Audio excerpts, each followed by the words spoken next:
রক্ত দিতে রাজি আছে। আমরা রক্ত দিয়ে দেশ স্বাধীন করছি, প্রয়োজন হলে রক্ত দিয়ে আবার দেশ স্বাধীন আমরা কখন ইনশাআল্লাহ আমরা পিছপা হব না। আমরা ভারতের আগ্রাসনে তীব্র প্রতিবাদ জানাচ্ছি। আমরা অনুরোধ করব আপনারা আপনাদের অবস্থান থেকে এটা প্রতিবাদ করব। আমাদের যে সীমান্তে মানুষ গুলি করে হত্যা করা হচ্ছে এর প্রতিবাদ জানাচ্ছি। যদি আমাদের লোকে কোনো অপরাধ করে থাকে আইনগত তাদের বিরুদ্ধে ব্যবস্থা নিতে পারে, কিন্তু আমাদের লোক গুলি করে হত্যা করার অধিকার কারণ এইটা মানব অধিকারের লঙ্ঘন। সুতরাং আমরা এর বিরুদ্ধে সোচ্চার। এর বিরুদ্ধে আমরা এখন জনগণকে রুখে দাঁড়ানোর জন্য বলতেছি, জনগণ রুখে দাঁড়াও। এই বিরুদ্ধে অন্যায়ের বিরুদ্ধে, ভারতীয় এই অন্যায়ের বিরুদ্ধে জনগণকে রুখে দাঁড়ানোর জন্য অনুরোধ করতেছি। এইটা আমাদের যে আজকে যে এই প্রতিবাদ সভা ইন্ডিয়ার ভারতের বিরুদ্ধে নয়, ভারতে যারা অপপ্রচার করতেছে, যেই ভারতীয় সরকার অপপ্রচার করতেছে তাদের বিরুদ্ধে, ভারতের জনগণের বিরুদ্ধে নয়, যারা অন্যায়কারী তাদের বিরুদ্ধে আমাদের এই মিছিল, এই মানববন্ধন তাদের বিরুদ্ধে। সুতরাং আমরা আমাদের সম অধিকার নিয়ে বাঁচতে চাই।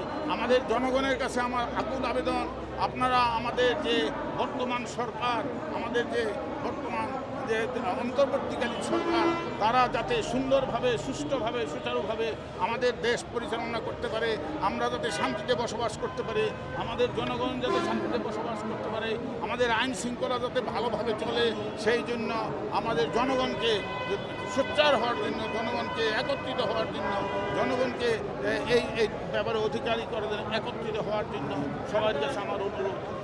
আমাদের অবজেকশন হলো আমাদের প্রতিবেশী দেশ ভারত আমাদের উপরে যে মিডিয়া অপপ্রচার করছে এবং আমাদের ত্রিপুরা, আমাদের ডেপুটি হাই কমিশনে যে তারা ভাঙচুর করছে, লুটতরাজ করছে এবং বিশেষ করে ভারতে সংখ্যালঘু আমার জাতি ভাই মুসলমানদের উপরে তারা যে অন্যায়ভাবে অত্যাচার করতেছে তার প্রতিবাদে আমরা আজ রাজপথে এই বৃদ্ধ বয়সে অবসরপ্রাপ্ত হয়ে আজ রাজপথে তার প্রতিবাদের জন্য আমরা নেমেছি। আমরা এখানে আসছি ভারতীয় আগ্রাসনের বিরুদ্ধে প্রতিবাদ জানাতে।